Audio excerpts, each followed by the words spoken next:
kind of a brilliant approach by Erica in planning this event is, keep in mind, like, what is this event about? It's about celebrating inclusion, right? It's about, bringing communities together.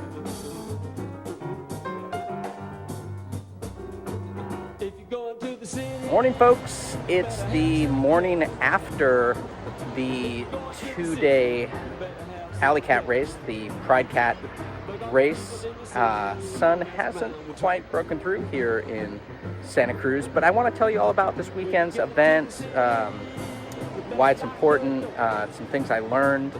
And so June is Pride Month, so this event celebrates LGBTQ plus peoples, but also marginalized people and the history of oppression in general. And part of this process is building solidarity, and sometimes solidarity starts with education and learning. So super great event. Definitely want to thank race organizer Erica for putting this on. The bike community is something that, it's not just about bike lanes, it's not just about bike safety, it's also about issues. And so bringing this as part of our community was super important. I got a little bit of footage out on the road, and definitely a whole lot of pictures. So what I kind of want to do is just tell you a little bit about how the event is structured, and from there I'll kind of tell you a little bit about my race strategy and kind of how I went about conquering the challenges. I definitely want to dig into a couple sites. We'll maybe pick 2 sites to kind of maybe dig into with just a kind of cursory level, kind of why these are neat and important parts of our community. And then we'll get into some results. I'll show you some stats, some STRAVA stuff, and all that good stuff. And I could put some links in below, and just a few final thoughts. So Pridecat, Alley Cat race. Let's get into it. Nice, folks. So step 1 of our agenda today is, how does this work? How does the Pridecat Alley Cat race work? Well, first, you just get excited about Pride in June, and you know that probably there's some rad local events happening in your community. In this case, we're making sure to follow Pridecat.Race at Instagram.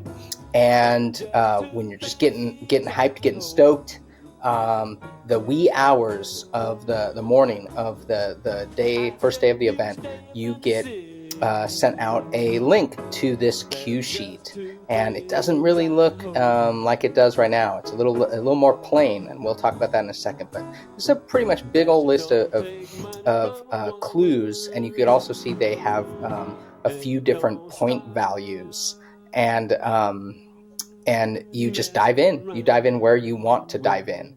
And so we'll also talk maybe just real quick about kind of why Erica did a kind of brilliant job putting together this list of clues in a second to make it really fun for so many different groups of folks. So you get sent out this cue sheet. What I do, because I may not look like it on the outside, but on the inside, I'm kind of a weird, hyper-competitive person. So I'm ready to I want to do this whole thing. So I'm developing a strategy. And my strategy is kind of having to do with this color coding. So what I do first is I go through these events and I mark them by area of the county, and I color code them by county. Of course, a lot of these things I have heard of. Here's the site of a lynching in Santa Cruz. There's a bridge over the San Lorenzo River. Here in downtown, there's only a few bridges. I happen to know that's the Water Street Bridge. But Pridecat lets you know that all of these things are Googleable.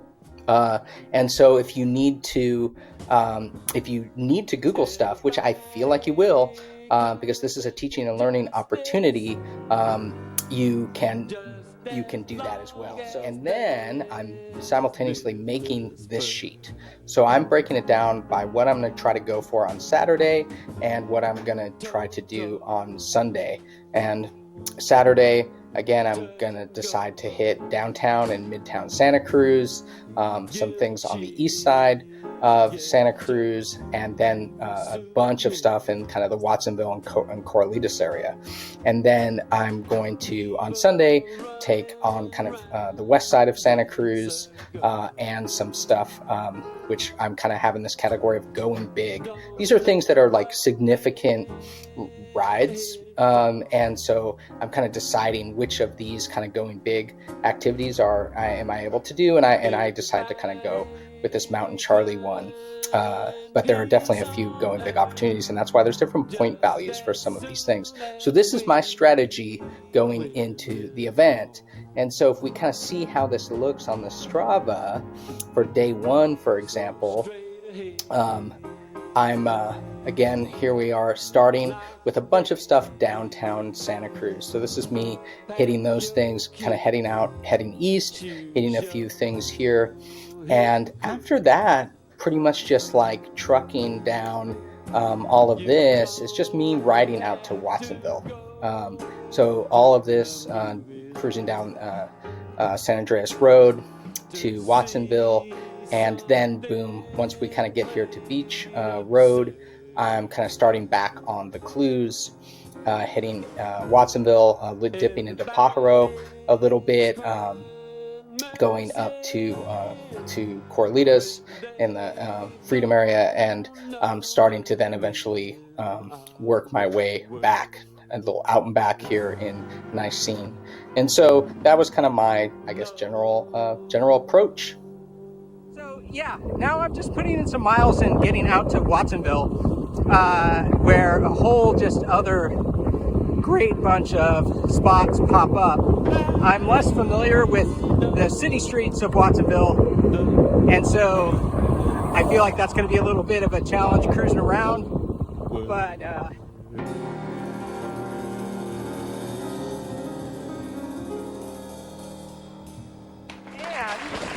and in addition, I just ran into some bike tours that are heading down to Monterey today, and chatting with them was super nice,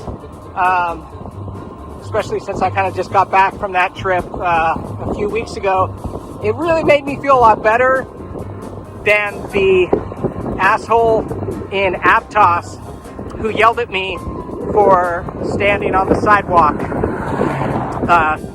too, I guess, wide. I was taking up too much space on the sidewalk as I took a selfie at one of the Pridecat locations, the Santa Cruz Community Foundation, that funds a lot of diversity-related grants and projects and whatnot. So I was feeling really down low for like what kind of person would do that. Let's get some views here.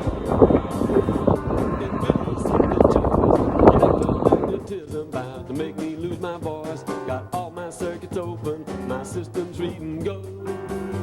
Your shelter organization, baby, stop the show.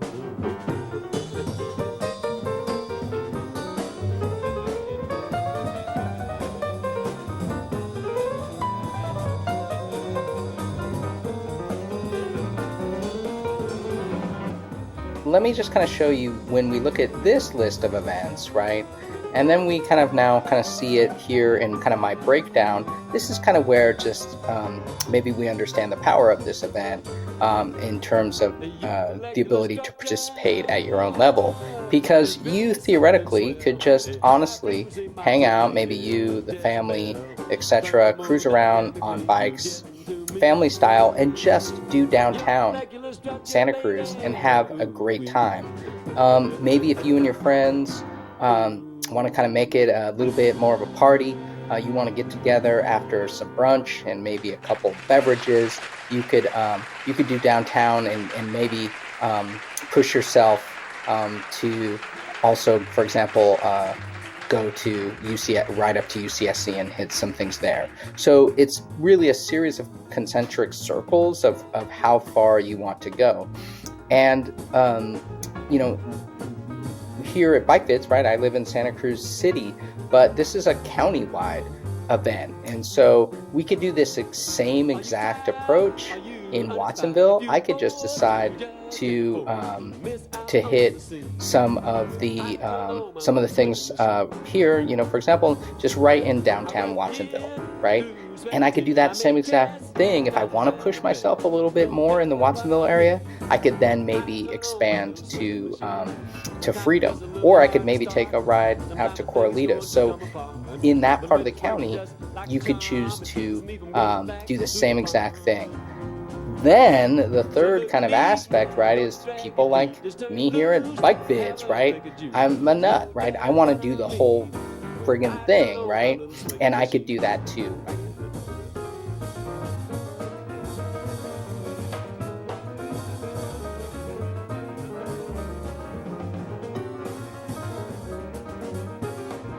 Hey folks, another check-in. I don't know how long it's been in Bike Vids time, but it's been a doozy of a day. I'm in Aptos right now, so I just spent a good chunk of the afternoon finding clues for the Pridecat.Race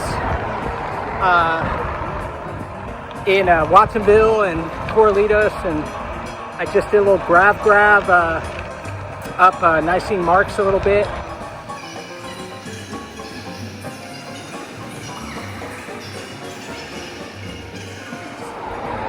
It's been an awesome day, and I feel like, as predicted, I'll probably come in around 100 miles for the day, and it kind of feels like it, but you know, there's like a lot of small little stops to document the finding the location. But anywho, like my hand, for example, difficult to continue holding up the camera, so maybe I am pretty tired. All right, folks, this is the part of the episode where I wouldn't say we dive deep, but specifically mention a couple of the clues, a couple of the sites that the Pridecat takes you through. And so this first one is here in the city of Santa Cruz, hosted out of the University of California, Santa Cruz, and is the Amu Mutsun Relearning Program. Excuse me if I'm getting some pronunciations wrong. And just kind of for this, I'll just kind of like back up this whole kind of a mention of the relearning program here and the other item we're going to talk about. I'm a history teacher, a high school history teacher. This idea of teaching and learning being a part of teaching, and how we are constantly learners and we are all constantly teachers. This kind of concept and way of thinking about learning is just something that's very near and dear to my heart. And so just something particular that I'm kind of learned from this is kind of starting to develop some more specific knowledge around indigenous cultures and people in my area. For example, moving from, understanding the Ohlone tribe, but then diving deeper and starting to understand then the Ama Mutsun and how that particular group of people and cultures connects with the larger label of Ohlone, right? Really trying to specifically not use the word dive deep because we're not. But this was a site that I got to visit in Watsonville, the gravesite of Charlie Parkhurst, the first woman who voted, who is the common kind of history. So if you know I wouldn't say Charlie Parkhurst is a necessarily a rare character in history, but I feel like what's more interesting about with the Pridecat and what it's making me think is it's not the idea of the first woman who voted because she tricked people dressing up as a man, but more, and as the clue labels, the first trans man to vote. Because in the historical record, from what I understand, Charlie Parkhurst lived his life as a man and his identity as a man. And although applying 21st century labels to his time is obviously slightly problematic, but kind of relearning or educating that Charlie Parkhurst is the first trans man to vote, and the fact that this is part of our local history as well is just, is incredible and fascinating. Okay, third on our agenda is where we get to talk about kind of stats and results. So day one, I definitely kind of went for it. And kind of pushed it, I guess. I kind of ride based a little bit more on kind of feeling rather than overall goal, but did lay down some good miles, had a nice long day of riding, got a few personal records and an actual third overall in a little bit of a segment, less competitive segment, Strava segment here in the county. We saw this map before, but just day one was more spread out for me. A lot of it, almost, I would say nearly all of this is stuff that are just basically part of kind of normal rides that I would do, and so tying it together for the Pridecat is also kind of an awesome thing. Day two, in terms of riding and stats, I knew would be more geographically kind of specific, I guess, in terms of just a few destinations opposed to a lot of the cruising around on Saturday, but not necessarily easy riding. I chose to go up to Mountain Charlie, which is a big climb into the mountains of Santa Cruz, and take one of the clues was the historic plaque for Mountain Charlie Road. You could kind of do a little Googling yourself on that one. Also hit UCSC and then rode up the coast for a super fun headwind to the Baldwin Tunnel. One of the fun things also on that second day is I reached out to a couple friends, and I got to end up doing some riding with Mark, and having some company on that second day was definitely fun, and of course help in finding a few of the sites, and so that really tied the Pridecat together. Hey guys, wrapping up the Pridecat, done with day two. Not sure what the stats are. Wrapping up at one of the best taquerias in Santa Cruz. I'm not sure I should really. We've talked before about Santa Cruz has a lot of secrets, and I'm not really sure I should state the best taqueria in town. I'm gonna have to think about that. Maybe check the notes, check the show notes. Wrap it up. Let's wrap it up. Clearly, I had an awesome time at the Pridecat Alley Cat. It also just kind of coincidentally kind of came at a time where I was a little bit, I know, hard to believe here at Bike Vids, a little bit in a cycling rut. I feel like more mentally rather than physically, and so having this event on the calendar really provided the why. Why am I doing this? Why is this something passionate? Why is this something important? And this was so essential, and it just really kind of ended up making an awesome weekend for me. But guess what? You too can follow Pridecat.Race at the Instagrams. Of course, you can give me a little thumbs up here at the Bike Vids. Like, comment, subscribe, all of that stuff. I hope you're doing awesome, and we'll see you next time here at Bike Vids. Bye.